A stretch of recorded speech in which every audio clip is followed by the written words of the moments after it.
Good evening, everyone. I'm Malavika Vinayar, a Deputy Coordinator of Career Development Cell, IIT Madras, and I welcome you all to today's session, MBA Stories, which would throw light on deferred MBA programs abroad. We have with us Mr. Guhan Narayanan as the speaker for this session. He's an alumnus of IIT Madras who graduated with BTech Honours in Mechanical Engineering this year and is currently working in ITC.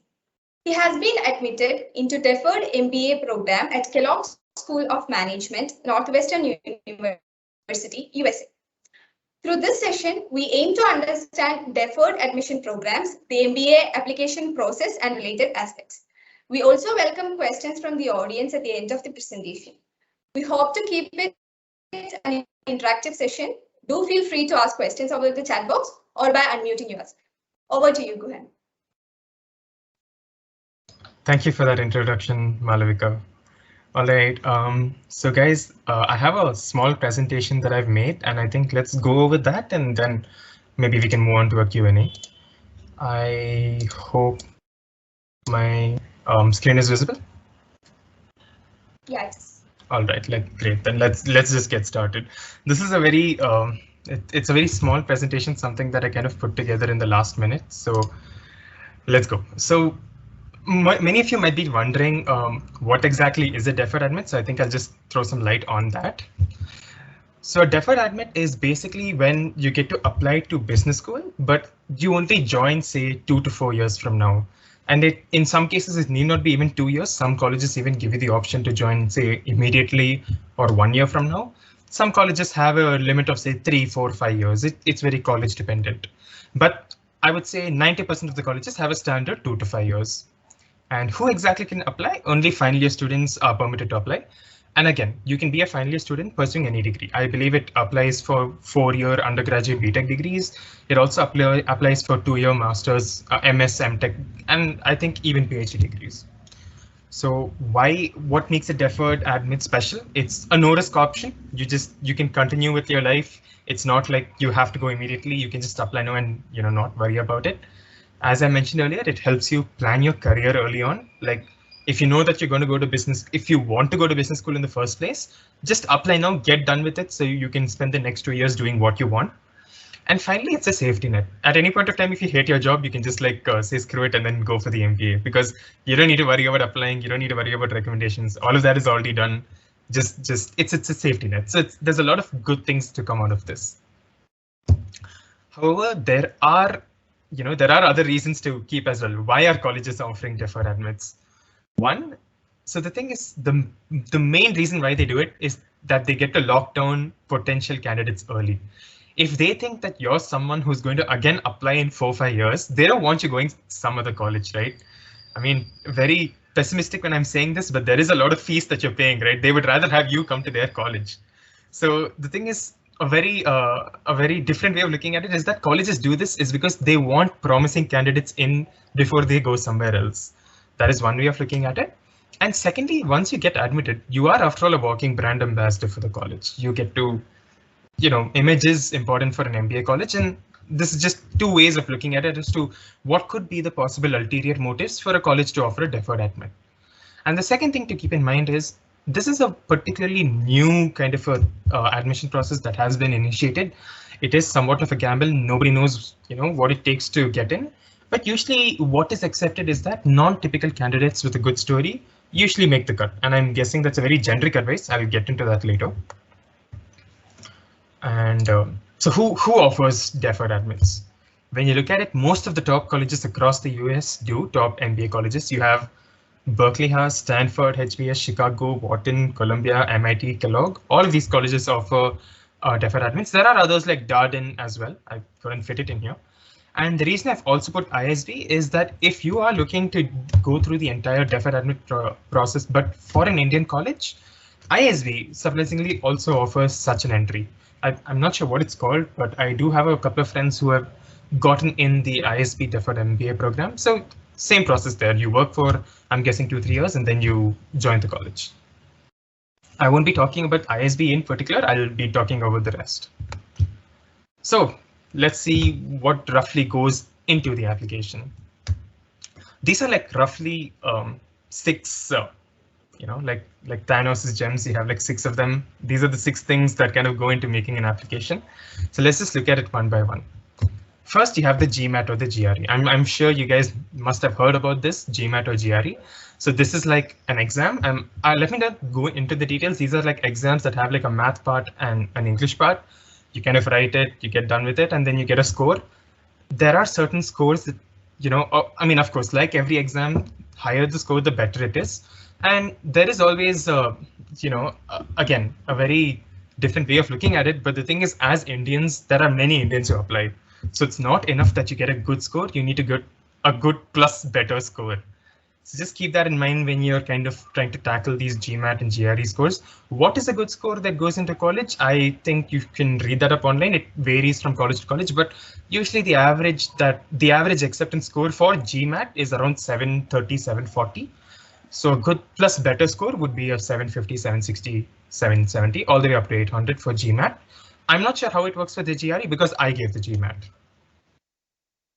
So now let's move on to the essay.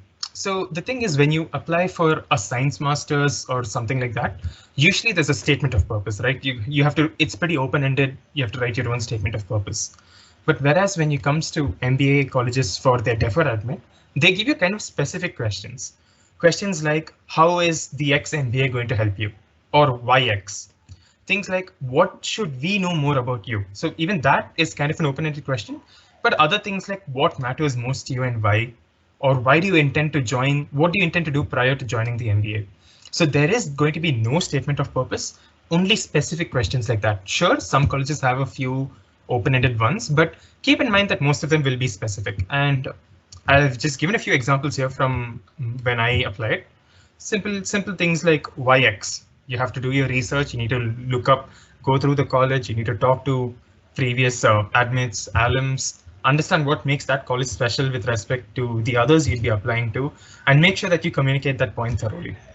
Essays are essentially, so the thing is, right, every time you apply, and the thing is, many people are going to be similar. It's usually the essays that make the difference. It adds that color to your profile. So make sure to spend adequate time in this. I will get to the timelines in a minute.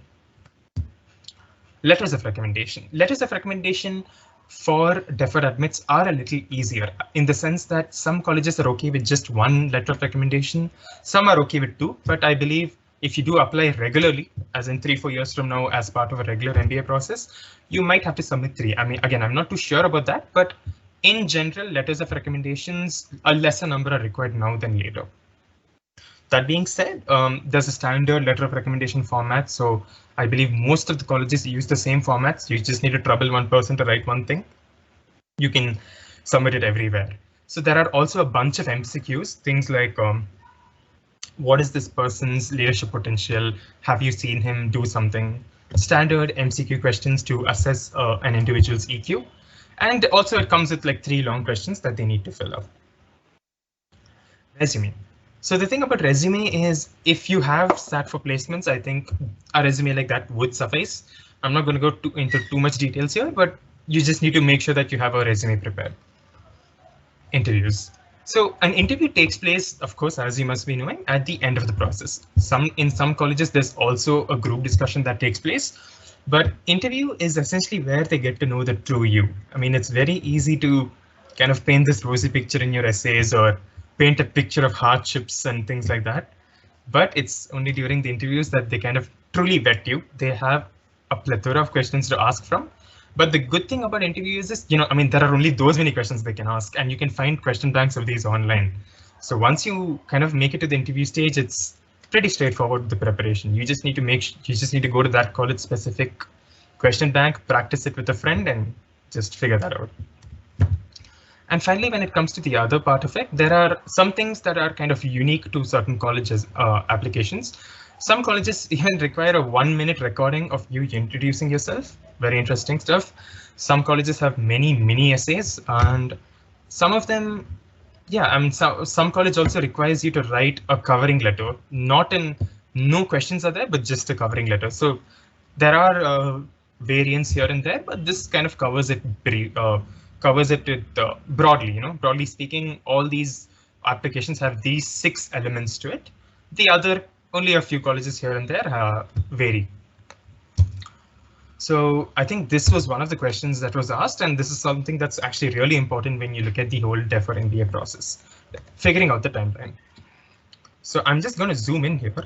I believe, yeah, I hope it's it's kind of visible. So this is actually something that I didn't prepare. I actually got it off this kind of source called Deferred MBA Consulting. I found it online. When I was preparing, I just Googled resources and I happened to come across this. I've linked it here. I believe that this presentation would be shared once the session's over, so you guys can also download and go through that website. And in that website, I downloaded this kind of a guide, and that guide had this timeline, which I strongly believe with. After going through it, I realized that this is a very good timeline to follow. So here are three things. Okay, the fourth one is just them advertising themselves. Okay, so here are three things. You have ahead of the game, on track, rushed, but still possible. What did I do? I did rushed, but still possible. Do I regret it? Yes, I do. If I was in a position to apply this year, I would definitely go ahead of the game. But okay, now assuming you're applying this year and not next year, if it's already too late, we're in October, it's not too late. You can still manage to go on track and go with your application process. I would definitely not recommend going through the rushed one because it gets pretty crunched up. You don't have breathing space to kind of work on your essays or something. So I'm just going to focus on these two for now. So what's kind of expected in the ahead of the game or the on track one is that the first thing that you get done with is you finish your GMAT and GRE and you kind of figure out who you're going to get your recommendations from. These are two very important aspects to it because both of these are kind of independent of your application process. I mean, independent of say applying to business school, right? Because for GMAT and GRE, you need to study something else altogether. And for LORs, it's not in your hands. You need to inform the recommender, maybe give him a few talking points about and kind of get the recommendations from him. It's not really in your control. So that is something that you need to ensure that you're done with, hopefully by December, by November. I think that's a good enough timeline. And then from November all the way to January, February, all you have to focus on is the essays. So the one thing that I actually really appreciated about the entire process is that these essays are, you know, on a particular level, they truly make you question yourself. Like, you can't just simply go and write it. You can't do that because when they ask you questions like, why do you want to do an MBA? You just can't write a simple cookie cutter example that you found online. That's not going to float. You really need to sit and introspect, and that takes time. It takes multiple drafts. It takes multiple revisions. And the beautiful aspect about it is that you would appreciate how the essay shapes up to be as drafts go on. You know, I mean, when you compare your first draft with your final draft, you'd see a world of difference. And the thing is, to do that, you need time. So make sure that you are, you know, done with your GMAT or GRE by December, December, and just start working on your essays. That will give you a good breathing room of around 2-3 months, nearly 3 months, I would say. And along the process of, say, writing your essays, make sure that if there's any one particular college that you'd like to apply for, contact the alumni, contact the placement cell, you know, just do that extra, you know, do that extra mile, convince, you know, somehow communicate to them that you're really interested in that particular college, talk to alumni, understand what kind of culture is prevalent in that particular college. Is it teamwork? Is it doing everything? Is it community? I mean, things like that. Each college is known for something. Make sure if you can somehow incorporate a little bit of that in your essays, then that's like the magic ingredient they're looking for. And then usually around March ending, April beginning is usually the deadlines for all of these applications. So you can like submit it. Hopefully your recommender would be done with it. And then when you hear back, around 1 week, 2 weeks of time is enough to prepare for the interviews. So I would say this is like a very rough timeline. I really haven't gone into the details, especially for the rushed but still possible one. But I'm guessing go through it slowly when the presentation is shared. So that's like someone had asked on the questions to share the timeline, and I thought let me put this here. So yeah, so that was a rough brief as to what is a deferred MBA program, the kind of colleges, and the kind of timelines you got to follow, and the different components of an application, the 6 ones that we spoke about, and the 3 kind of timelines that you can follow, right? If it's too late, then go rushed. If it's not, then be on track. If you want to be ahead of the game, be ahead of the game. So I mean, it's all painted a very rosy picture, but I believe that even this needs to be shared with you guys. So the thing is, it's a very hush-hush process. This is very new. It's not particularly famous yet. But the thing is, so a few of us who did happen to get admits decided to conduct like a very informal survey, very informal, hand wavy figures. Nothing over here is written in stone. And we kind of found out that there are roughly 150, 200 applicants from India, but only 22 of them, 20 plus, got admitted into a particular 7 colleges in the US. And there are 20 admits, but only 15 unique admits. So one person can get many admits. That's been counted as different ones. But there were only around 15 unique admits out of 150, 200 applications from India. So just keep in mind that this isn't something that you should bank on, be super confident that you will get. It is going to be an uphill battle. You really got to stand out, figure out what is that unique secret sauce that makes you special, and communicate that. That's the most important thing. You can be the best person out there, but you got to get the point across. So what I'm trying to say here is it's everybody's kind of, I told you, right, the many advantages of a Deferred MBA admit. Everybody knows that. So everybody's going to be trying for it. So just keep in mind that things can go bad as well. I know it's not the best way to, kind of come towards the end of the presentation, but I do feel like you guys need to know. But here's a better way of looking at it. Almost every student who got admitted, I believe like north of 10, 12 of them were all IITians. So you're already halfway through. You guys are already IITians, so you don't need to worry about it. I mean, clearly, whether it's the best college out there, I don't know, but the brand still seems to work. So you already have that with you. You're already better than most of the applicants out there in the eyes of the AdCom.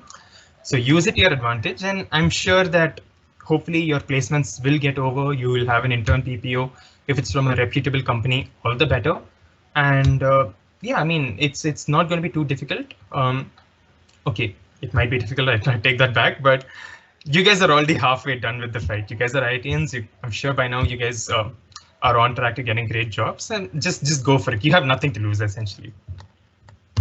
Well, I think with that, I can take Q&A. I hope I covered a rough aspect of everything. I will stop sharing my screen now.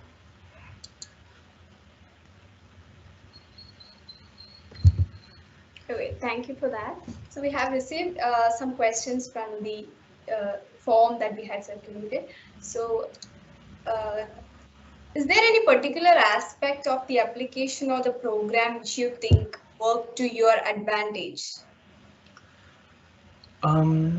That's a good question, but I would say, see, the thing is about my application in particular, there isn't something extremely unique that I've done. Like, I haven't like ran a marathon, or I haven't worked in an NGO and things like that. I had a very generic profile when you look at it at the outset, but when you kind of get into the details, my application highlighted my strengths with respect to the different PORs I had taken up on campus. I made sure to get that point across. And there were a few kind of things that I did a little different. Like, for instance, I had gotten selected to represent India as part of a cultural youth exchange program. So I made sure to highlight things that not everybody would do. And I feel like that kind of had the edge. So just to give you a brief example, in Kellogg's application, there was a separate section for international delegations. So I guess I was fortunate enough to kind of make it in one of them, and maybe that's what caught their attention. Okay. So looking back, what things in your application do you think could have been improved? Oh, definitely. I think I didn't spend enough time telling you guys, but the essays are pivotal. And the essays are not easy, okay? I mean, when I tell you, okay, why do you want to go to Stanford? I mean, you can say, yeah, okay, Stanford's a great school, this, that, but that's not going to cut it. You need to be personal. And being personal doesn't mean just going and kind of going through their website and going to About and then just seeing the top 10 facts and putting it here. No, I mean, that's what everybody's going to do. It's a very time-consuming process, writing essays. So the thing is, if you are applying this year, I would say just get started right now. Just look at the essays, at least have in mind, let that keep running on your mind. If you're going to do it next year, then keep in mind the ahead of the game timeline that I had shared, or if you missed it, that will be shared. But don't take the essays lightly. I took the essays lightly, and I feel like I could have done a way better job if I didn't do that. What material or coaching did you use for preparation? Okay, so the thing is, I didn't kind of go through anyone. I did this on my own with the help of my friend. But the thing is, if I couldn't. Look at it this way, I couldn't find any senior who had done this before, so I had no idea what to expect. So I mean, I guess part of the reason why I'm kind of conducting this is so that I can get the word out, and hopefully, you guys, I can help you guys out if you guys have any queries.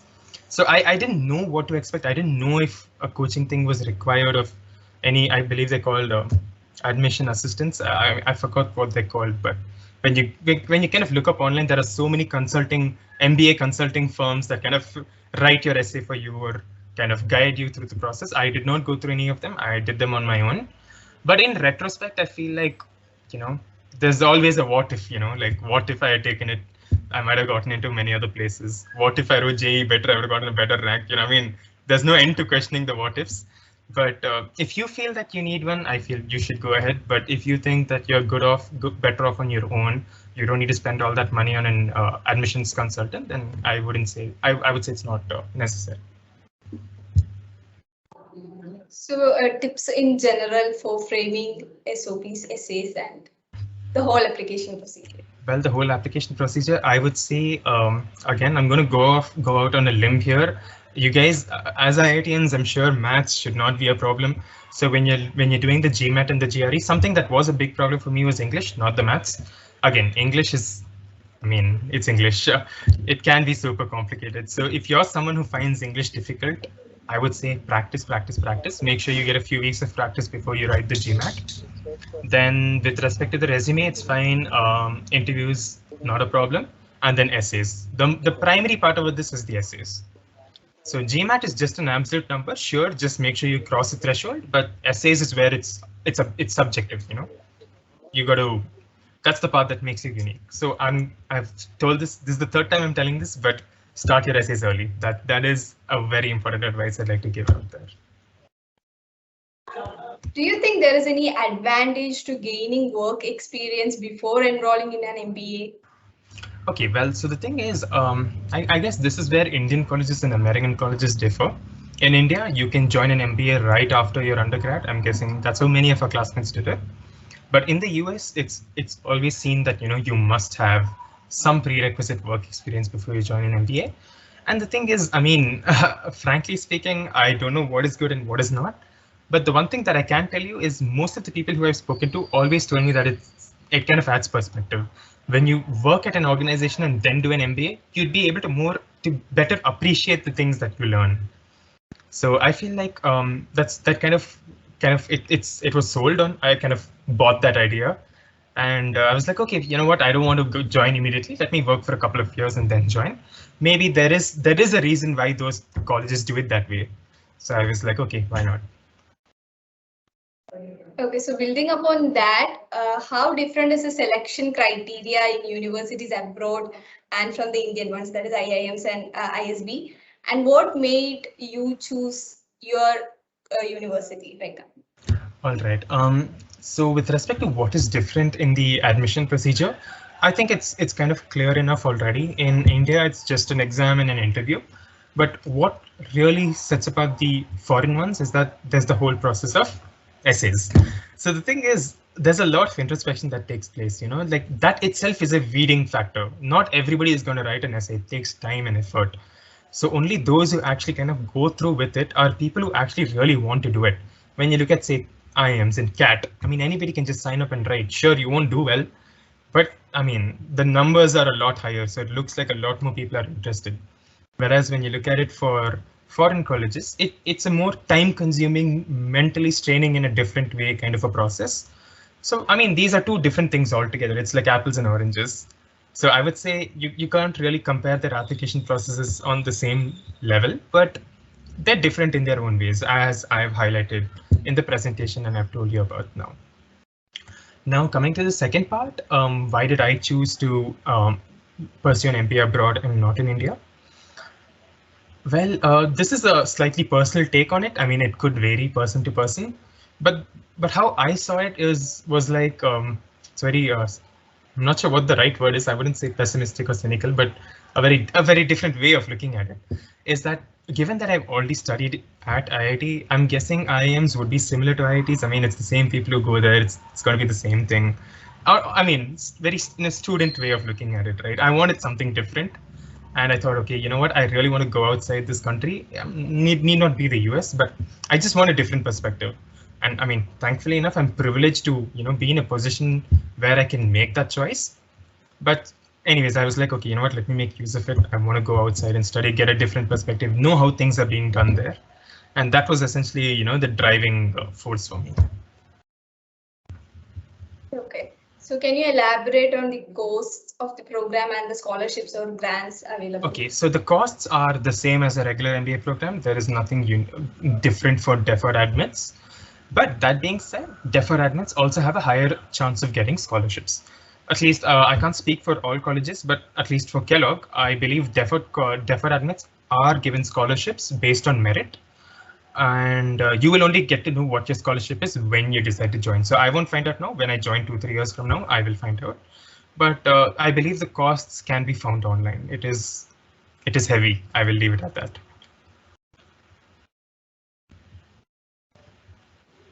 So what are the major subjects that we'll have to focus while doing our graduation BTech to get an MBA for a university, and how do our job opportunities expand after MBA?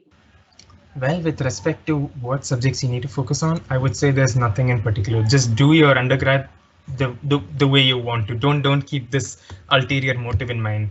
So the thing is, I would tell only one of the 7 applications that I applied to actually had a portion where it checked off if you did courses in calculus, in statistics, in finance. Only 1 out of the 7 applications. So I mean, they don't really care. They just want to make sure that you're someone with a good GPA who can like focus on their courses. They're not too worried about the specifics of it. So I would say don't kind of ruin your undergrad just keeping something else in mind, something that's a bet in mind. So I wouldn't say there's anything in particular, but so don't even worry about it. That's my final statement with respect to that. I'm sorry, I missed the second part of the question. Oh yeah, job prospects, right? Yeah. So job prospects definitely open up a lot after your MBA. The thing is, there are a few reasons why one would do a MBA in the US. If you're looking for a geographical change, then this is one way to do it. If you want to work in a foreign nation, one. If you want to switch from what you're doing to doing something else, then that's another. I would say the most popular job exit opportunities post an MBA would be either consulting in a foreign country or tech. Tech is apparently very hot right now, like becoming a product manager at a Google or a Microsoft or something. So opportunities like these, which would traditionally not be open to us Indian students, would be open to us post an MBA. The thing is, I haven't really spoken about finance, which is, I believe it's called IB, PE, VC, all these fancy things. These are not open to international students, or even if they are, you have to be really lucky to get one. So you can't really rely on that. Again, I'm not the authority on this. I would request you guys to read up. But the famous ones that are open to international students, in the sense that they do sponsor your visa for a while, is consulting and tech and other professions like that. So you did speak about the importance of essay in the application and the process. Mm-hmm. So how to get brownie points in that part? Your tips, basically, that part. So the thing is, don't read up sample essays online. I would say that's a kind of a trap that many people fall into. You kind of read something that got somebody in, and then all you end up doing is trying to box your train of thought into kind of making your essay as similar as to what you read online. I would say don't do that. And I would say be honest. I mean, so the thing is, right, there's this one essay that I really liked, and it's like, what matters to you most and why? I mean, that's it. It's such an open-ended question, right? I mean, what are you going to write about? There are so many things, and it's a truly personal question, like what matters to you might not matter to me, might not matter to me, and something else would matter to me. And the essay that you read online would be what mattered to that particular person. So the thing is, when you kind of try to copy something, or when you're not honest and, truly dedicated to that essay, trust me, I'm sure people who read essays for a living would be able to find the bullshit in it, So it's just to make sure that you are true to the essay. And that truth will be communicated if you do multiple drafts. Again, go back to the drawing board, keep doing it. Do at least 4, 5, 6 drafts of your essay. So that's why in order to do that, I'm going to go back and say start early. So to the audience, if you have questions, you can start putting it in the chat box. So how can one analyze exactly where they lack in terms of the criteria they look for and how to improve upon that? Good question. But it's also, like, let me put it this way. So when you're sitting for placements, right, you'd know if you have a good shot at a company. I mean, nobody needs to tell you, right, that you have a good shot at this company. You know, right, what you're lacking, what you're not. Just take the exact same thing and put it for an MBA as well. I don't want to get into the specifics because it's not essentially something that can be answered. Let me give you an example, right? A couple years back, I believe one student from IIT Kharagpur did make it to HPS's deferred admission program. So what that student did was he bunked college and he roamed around the country playing as part of a band. So I mean, I really can't give you an answer saying that you have to have a particular CGPA, you need to have a particular PORs, you need to be in a particular company, and I mean, you can't really give an answer like that. But what I can tell you is that the percentage of people like that student would be very low. Don't think that you're some unique person or something. I'd like to tell you that there are many people like you. There are, unfortunately, in a country like India, there are so many applicants, so many IITs, so many students like us. It would be difficult to differentiate, like, say, what that person did. So whatever you do, make sure you're the best at it. So if you, I mean, I didn't want to do it, but if you want very hand-wavy things, I would say have a good GPA, have a good GMAT score, get a good recommender, have a good job to work at once you're done with college. Good. So what are some of the common mistakes that students are bound to commit while they are applying? Not respecting the timelines. I am going to keep repeating this till you guys kind of sleep and then think of me and like, oh, okay, he told timelines, that's how important it is. Just make sure you start early, everything will fall into place. One, and of course, that entails the whole essay aspect of it. And two, I would say choosing your recommenders right. So the thing is, there are certain colleges that value certain kinds of recommendations. I believe MIT Sloan kind of likes it if your recommender is a professor. Some colleges like it if it's a person who kind of advised you as part of a team or something. If you're part of a sports team, then if you could write your coach, if you could ask your coach to write an essay, that would be great. I mean, it varies college to college, and it's kind of on their portal itself. They kind of make it clear as to what they're looking for. So make sure that you identify your recommenders right. So you probably might have an internship recommender. You probably might have a professor recommender.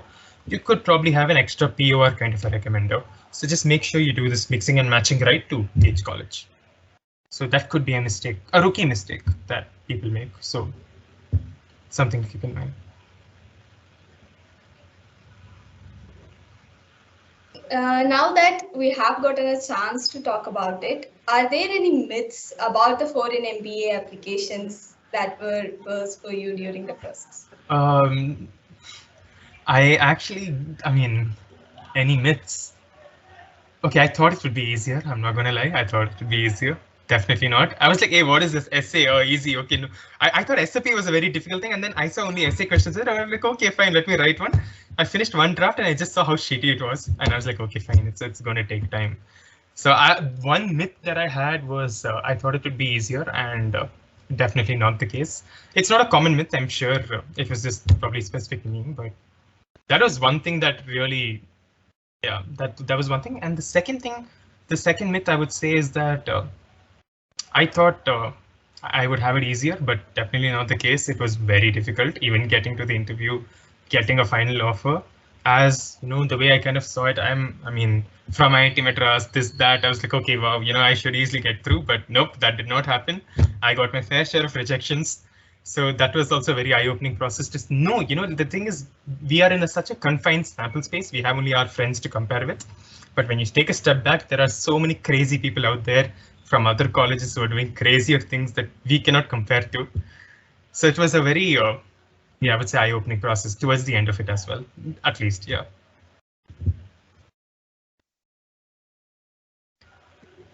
If someone from the audience has a question, please feel free to unmute and ask our speaker.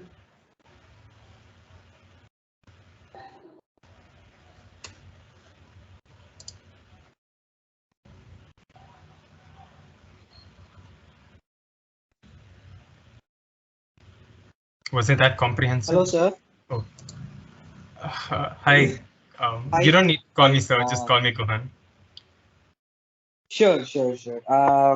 I wanted to know how much is a CGPA important in this abroad applications, and I also wanted to know if there are any specific scholarships that are available, because I saw the US MBA costs are like too much, and I don't think I come from a middle class family, and I don't think I can afford it.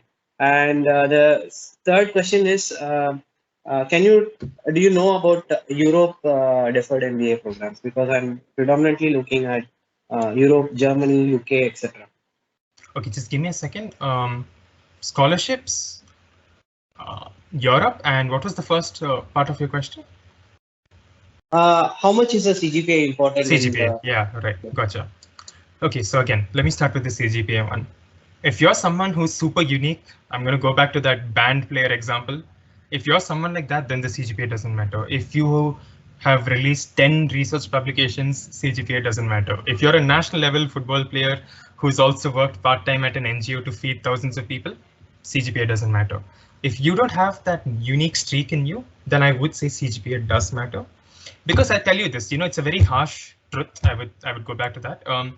CGPA is a very good indicator of how you do a job. I mean, you might hate your course, but the thing is, similarly, if you hate your job, you can't mess up, right? You might hate your course, but you still got to put in the time to kind of work towards that course. And CGPA is a good indicator of that, indicator of effort. So the thing is, until and unless you have spent your time and effort doing something else, like the examples I gave you, then why weren't you spending your time and effort doing your course, which is your CGPA? So if you have something unique about you, something fantastic, then CGPA doesn't matter. If you are a normal person like me who doesn't have any of that, CGPA is a good indicator of the effort that you're willing to put in your studies or into whatever you're doing. Again, this is not final. Things could be different. They might not care about CGPA after all, but I'm just telling you how I looked at it while applying. 1. 2. Scholarships. Yes, some colleges do offer merit-based scholarships. There are colleges that offer need-based scholarships as well. I believe when you join, you need to tell them your income statement or something. You need to kind of reveal to them how much you're earning, this, that, and basis that you will be given scholarship. But there are a couple of colleges that explicitly mention that they do give merit scholarships irrespective of need. One good example would be Stanford. There is the Stanford Dhirubhai Ambani Scholarship for MBA. There's also Knight Hennessy programs. These two are specific full ride scholarships to MBA programs there. With specific to Kellogg, it has been explicitly mentioned that deferred MBA students will get scholarship. So that's something to keep in mind. Don't worry, deferred MBA students have it a little better than regular MBA students because we will be joining 2-3 years earlier than the regular batch. They will keep this in mind and thereby give scholarship. Again, will it match to the fees of what is expected? I don't know. I'm guessing basis on how good your profile is, they'll give you a percentage. If they really want you, they'll give you a full rate. If they want you, they'll give you 50. If they think that you're replaceable, you might not even get a scholarship. So it's a black box there. Nobody really knows what happens in that. The third part of your question with respect to Europe, I actually did not consider Europe at all. I wanted to, I was like, if I do an MBA, let me go to the US because, I mean, I thought I had some stereotypes about Europe. I thought that if I go to Europe, I need to learn the language and things like that. I'm not sure how true it is, but I was like, let me just go to the US. It's a very standard path. It's been done before. So I'm not the right person for Europe. I'm sorry, I can't answer that part of the question. But again, I'm not sure if Europe colleges have deferred admits. You have to read up on that. I'm sorry, I couldn't answer that part. No problem. Thank you for your input. Thank you. Yeah, no problem. Hello, Guhan. I actually have two questions. My first question is, you talked about choosing your recommenders carefully. Mm-hmm. So you mentioned how MIT Sloan expects professors well-known professors as recommenders. Mhm. How do you think we should approach, uh, you know, uh, uh, this part of the application process? Should we choose professors with whom we've done some certain projects, or in whose courses that we've applied in our, later, let's say, DTP projects or something? Mhm. How do you recommend we choose these professors? Okay, so that's the first question. Do you want to ask the second question now or after I answer it? After. Okay. Okay, so the thing, I'll tell you, right? The thing about recommenders is it's a very, how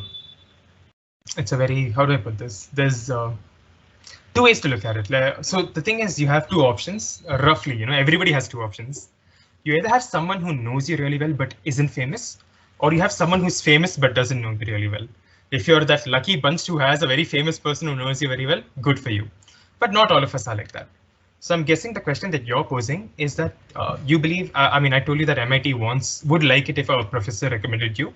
Your question is, do I go for a famous professor who I might not have done anything under, or do I go to a not so famous professor who say I did my DDP under or something like that? Right. Right. So the thing is, I'll tell you this. As writing letters of recommendation, as I told you, is also a time-consuming process. You have to go through a questionnaire. You need to fill up a few questions about the candidate who you're writing a letter of recommendation for. And that takes time. And usually people don't spend that much time. They usually kind of tell you, hey, you know what, give me some writing points. I'll just fill it up and all of that. So the thing is, if the person knows you, right, they will be able to add that personal flavor to it. They would be able to kind of use incidents, use stories, and that truly makes it more special than a very famous person writing it. So the thing is, they care a lot about incidents. I mean, everything revolves around stories. If you are able to communicate a good story, I would like to go back to the whole example I gave you, right, about the band player or something unique. He would have been able to communicate a beautiful story as to why he did that. And it's important that a similar story be conveyed in your LORs as well. So personally speaking, I got my LOR from my internship coordinator. I mean, the person who I did my internship guide. I interned at ITC, and he was able to weave a really nice story. He briefly on call told me as to how I did things a particular way and how he saw me kind of develop the project from beginning to end. Now, is this particular individual high up in the company? He is not. I could have very well approached a divisional CEO of the company and asked him to write my LOR. But would that personal flavor come out? I don't think so. Sure, I can write him 10 points. Sir, I did this in the project. I did this in the project. I did this. All he's going to do is to use English to connect it. But he's not going to be able to narrate a story that well. And again, let me tell you, these people out there in the US do this for a living. So the minute they read it, they'll know it's a half-assed LOR that you only have written for your recommender. So if I was in your place, I would say, don't worry about the name. Go for the one that will give you the more genuine one. Okay. Thank you. So the second question was, you mentioned, so in deferred MBA, you spent 2 years working in a professional atmosphere. Mhm. Does it matter to the university that you're applying to what exactly you're doing in these 2 years? Let's say you shift between jobs, or let's say you. So the thing is, once you get your seat, Yeah. first of all, congratulations. Second, across the period of deferment, they will be in contact with you. All they don't want you going and partying and traveling the world. That is a given. They want you to be working somewhere, and it doesn't really matter where you work. I Okay. mean, at least that's what they say. I'm going to leave it at that. I don't know what exactly they have in mind, but some meaningful employment. It doesn't matter if you're an NGO or if you're just teaching in a government school or you're working in a Fortune 500 company. Doesn't matter, but be working somewhere. Shouldn't be traveling and wasting time. That's all they care about. Right. Does it matter where you're working in the application process? It does. It does. Okay. See, the thing is, again, why are IIT special? The reason they think IIT is special is because you've already been selected through one process, Right. Similarly, the company you work for also represents that you've gone through a process and been selected. It's affirmation. Would I hire someone from a very famous company, or would I hire someone from a not so famous company, even though they do the same thing? I would go for the more famous one because I trust that these guys have already vetted this candidate. Right. Does that make sense? Yeah, I mean, Yeah. just keep that in mind. Thank you. Sure. Hello. Yeah, what are the drawbacks or disadvantages of this deferred MBA, if there are any? Okay, so there aren't any disadvantages as such, but the one thing I would tell you is once you do sign into a Deferred MBA program, I don't think you're allowed to apply for other colleges. So if you do get into a Deferred MBA, you kind of tell them that I will join your college. And if you do want to apply to another college, you have to annul your contract. You know, you have to tell them that, okay, revoke my seat, I will be going somewhere else. That is the only one disadvantage I can think of. And yeah, and of course, you have to pay them like $500 a year to hold that seat for you. But I mean, apart from that, I can't really think of any disadvantage. What do you mean by disadvantage? Okay, I haven't thought it. I just thought. Yeah, no problem. But I mean, consequences or something? it's like free money. What is the problem with free money, right? I mean, just take it. Right. But yeah.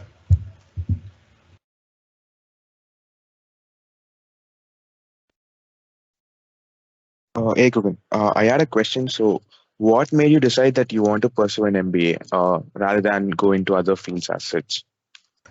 Well, this is a pretty personal question. I'm guessing all of you might be going through it right now, right? You will be in limbo trying to figure out if you want to go for a job, an MBA, masters, all of that. To put it simply, I'm guessing all of us here have had the last 1.5 years online, and I couldn't really get a feel of whether I wanted to continue academia.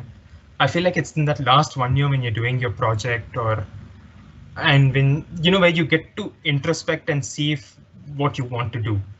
So I didn't get that, and I'm guessing all of us didn't get that. So I was like, I don't want to make a commitment to a PhD or a master's to, you know, go further in that field. I want to continue working for a while before I make that decision. So that was one thing that went into my mind. So I was like, okay, fine, let me work for a while. And maybe after working for 1-2 years, I'll make a call whether I want to go for a master's or just stick to working. But at the same time, when I made this decision is also when I heard about this Deferred MBA method of applying to colleges. So I was like, okay, you know what? I'm not going to lose anything. Let me just apply now. 2 years from now, if I want to go for an MBA, I can go for an MBA. If I want to go for a master's in MTech or MS in mechanical, I can go for it. So the way I looked at it, it gave me that breathing room. It gave me time, you know, 2 years to think, to truly figure out what is it that I like and what I want to do. So the thing is, I can also withdraw, right? At any point of time, I can tell them I don't want to do an MBA and apply for a master's in mechanical.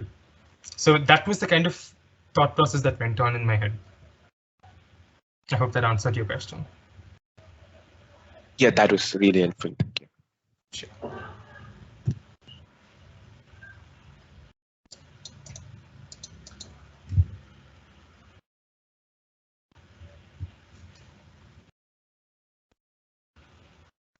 Any more questions or?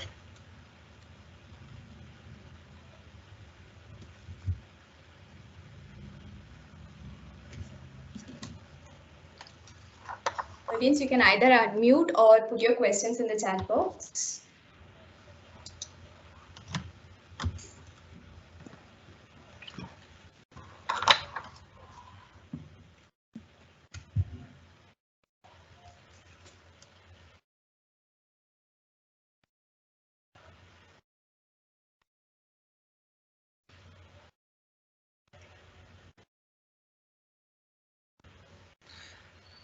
I think that kind of covers everything, and you know, like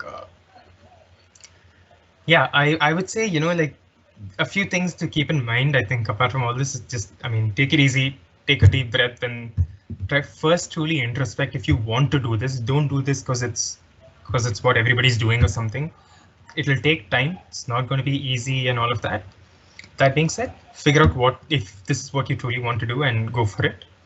And secondly, I think one aspect that you could potentially miss out on, right, in the josh of applying, writing your essays, is the whole networking aspect of it.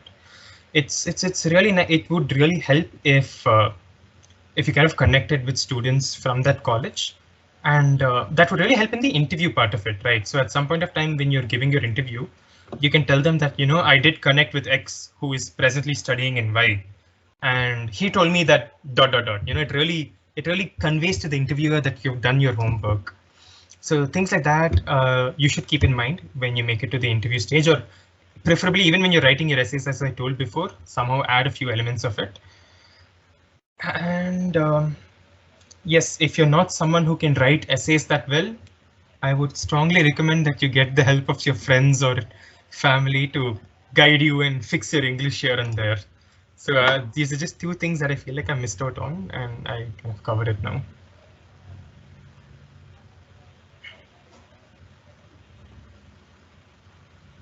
Okay, so if there are no more questions, I take the session.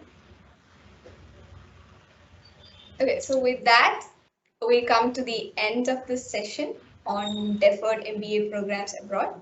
We hope you found the session useful. And I, on behalf of Career Development Cell, thank Mr. Guhan for sparing us your valuable time and providing a very comprehensive idea about deferred programs. I also thank all those who have joined us today for this session.